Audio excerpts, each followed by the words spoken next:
Olá, boa tarde. Conectado está no ar na Mega TV e você pode acompanhar também pela internet no megatv.com.br. Excepcionalmente, você do Conectado, que curte o Conectado, sabe que todas as sextas-feiras nós falamos de política internacional. Excepcionalmente, nesta quinta-feira, está começando a nossa edição especial sobre política internacional.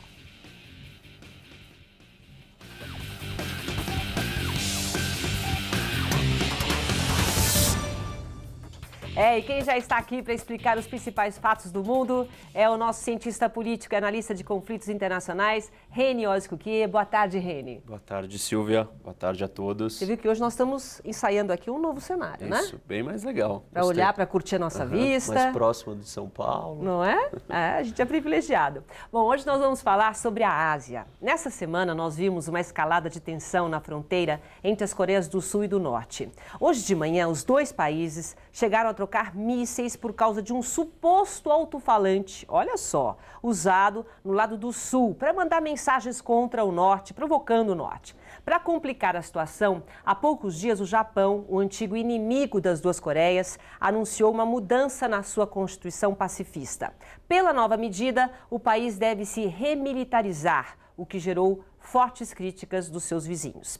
Reni, pelo visto, né, as coisas estão esquentando na Ásia. Todo mundo tem uma ideia de que a Ásia, pelo seu boom econômico, é um lugar pacífico. E ao contrário, é um dos lugares mais perigosos.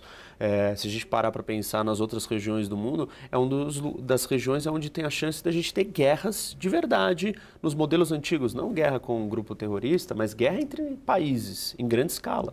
Bom, vamos começar então falando das Coreias, né? Que estão sempre se provocando de alguma forma, mas tem aí um acordo, né? Que não existe guerra, um armistício que se chama já há muitos anos. Então fica aquela coisa meio fingida de que não existe alguma coisa, não é? O armistício é uma espécie de cessar-fogo, não é um acordo de paz. Ou seja, não existe um fim do conflito. Eles não sentaram na mesa, negociaram, olha, acabou, a gente não tem mais problema, vamos para casa e cada um cuidar da sua vida. Não é isso. O conflito está acontecendo, ele existe, eles só pararam de se atacar pelo momento. E, na verdade, eles nunca pararam porque você tem choques pequenos, vira e mexe, toda hora acontece isso. Então, uma hora é um que lança um míssil, outra hora é um navio que é afundado, e assim vai. Então... E agora a gente viu, por causa de alto-falante, esses alto-falantes, é da época da guerra, que eles... É uma propaganda militar, uma propaganda do regime para tentar derrubar o outro, mas isso é uma provocação. O alto-falante é uma desculpa, sempre tem alguma desculpinha.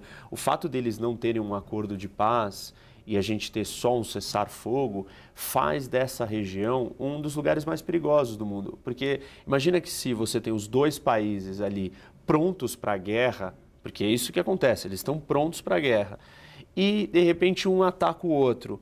Aquilo pode rapidamente escalar e se tornar uma guerra de proporções total, onde os dois lados vão invadir ou atacar o outro. Então, essas provocações elas são preocupantes no cenário da briga das duas Coreias. Se a gente comparar com outros países, onde você tem situações de tensão, até todo mundo mobilizar os seus soldados, levar eles para a fronteira, preparar para o conflito, para o combate, demora tempo. Isso dá para esfriar os ânimos. No caso das Coreias, não tem esse tempo, porque os dois estão prontos e estão tecnicamente em guerra. Então, qualquer escorregada ou qualquer agressão que seja percebida de uma forma mais violenta por outro, vai gerar uma resposta. Mas aí um responde para o outro e virou guerra, porque eles já estão prontos para a batalha. Quer dizer, quando a gente fala que eles estão numa zona desmilitarizada, quer dizer, na fronteira, e a gente vê imagens como essa, jogando mísseizinhos, quer dizer, para mim isso daí não é nada de paz. Não, a zona desmilitarizada é um espaço entre as duas fronteiras para dar esse colchão, esse respiro, caso tenha um confronto, eles não estejam tão próximos assim. Então é um mecanismo de evitar que essa guerra a qualquer momento vire uma guerra de proporções massivas, né? Ou caótica, ou uma coisa grandiosa.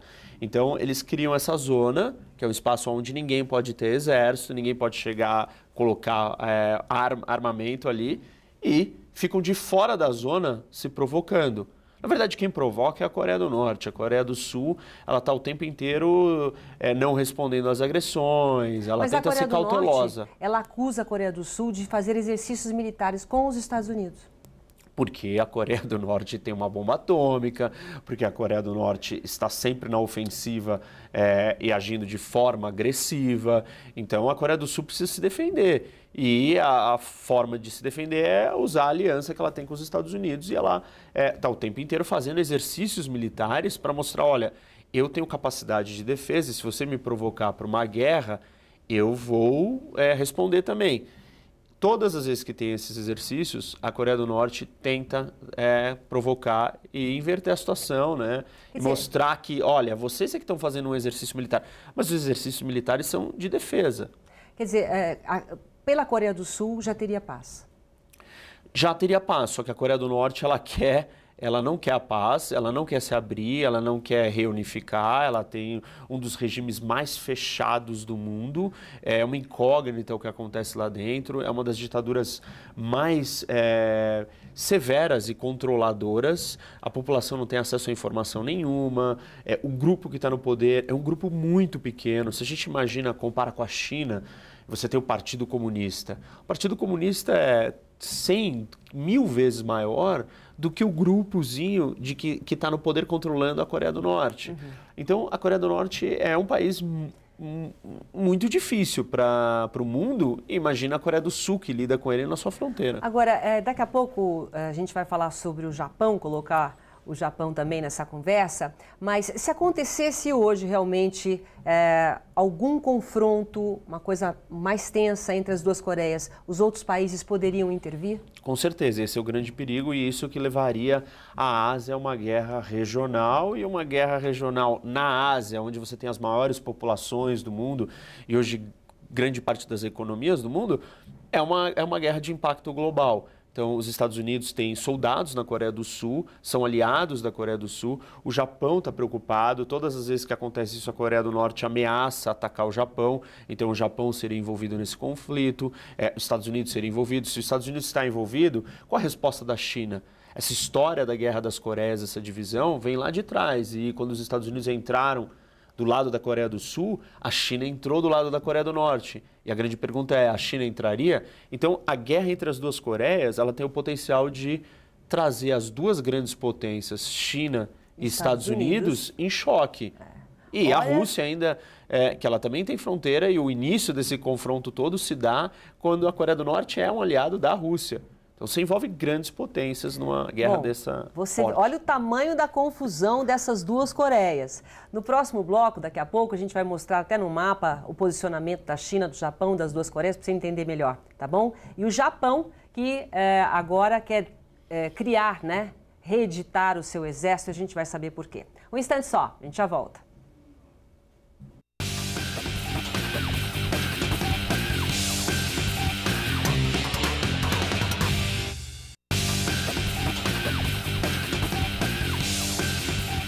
Conectado está de volta, excepcionalmente hoje apresentando com o Reni Oskukié, o nosso conectado de política internacional, o assunto, a briga que não termina das duas Coreias e também o Japão que entra nessa conversa. Agora nós vamos colocar um mapa, Reni, só para a gente explicar melhor o que a gente está falando. As duas Coreias que estão sempre se cutucando, melhor dizendo, o Japão que está ali por fora, a China... Essa em vermelho é a Coreia do Norte, embaixo a Coreia do Sul...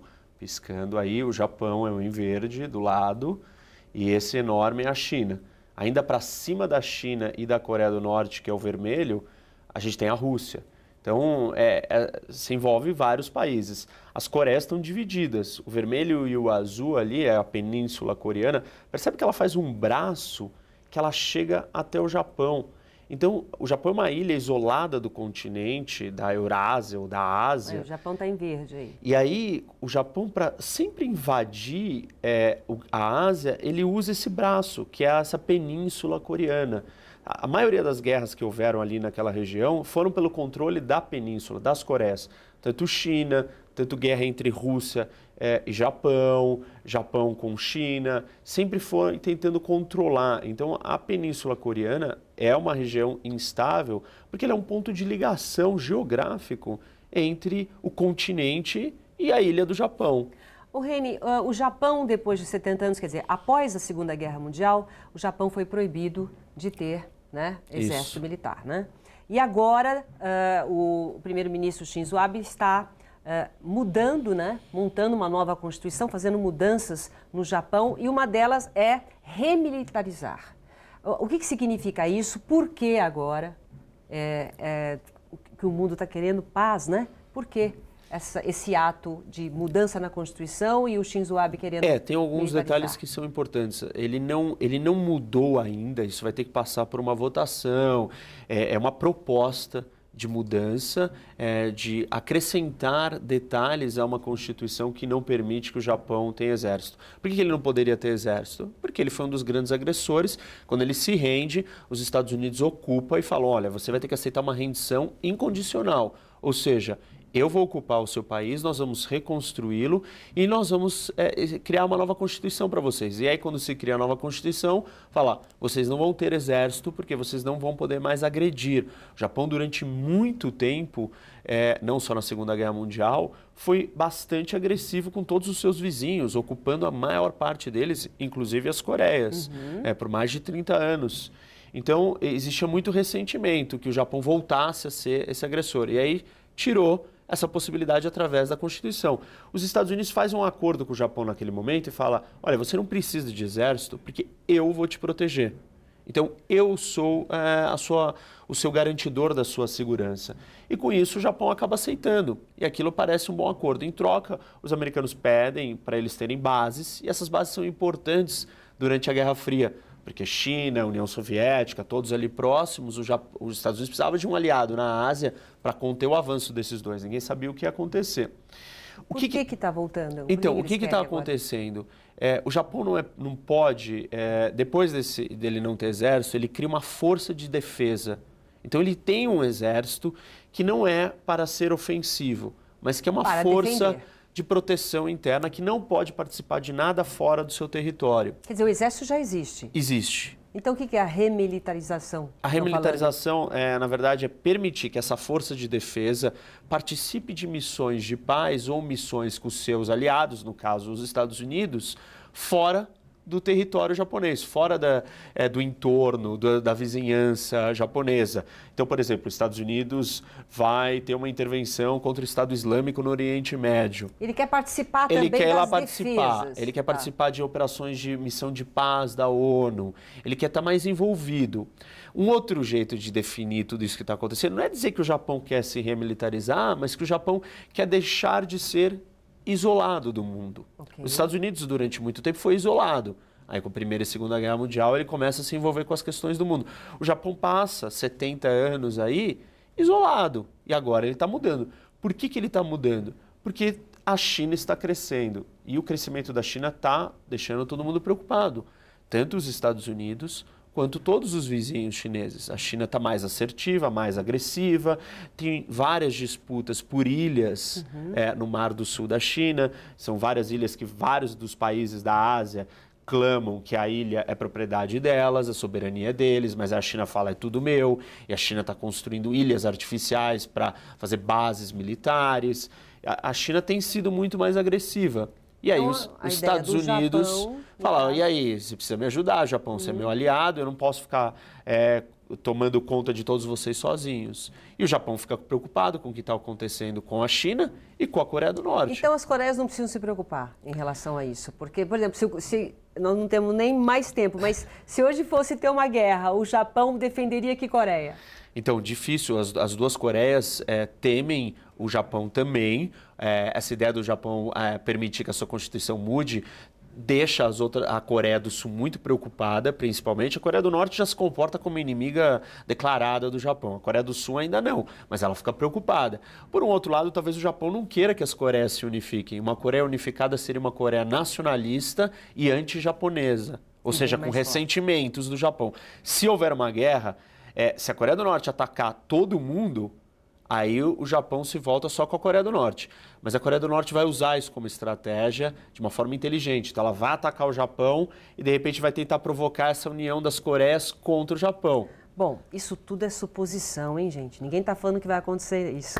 Reni, obrigada, viu, pela sua presença. Infelizmente, a gente não tem mais tempo. Normal. Obrigada, até a próxima. Viu? Bom, o nosso Conectada fica por aqui. Eu volto daqui a pouco com mais uma edição com os destaques de hoje às 5 da tarde. Até lá.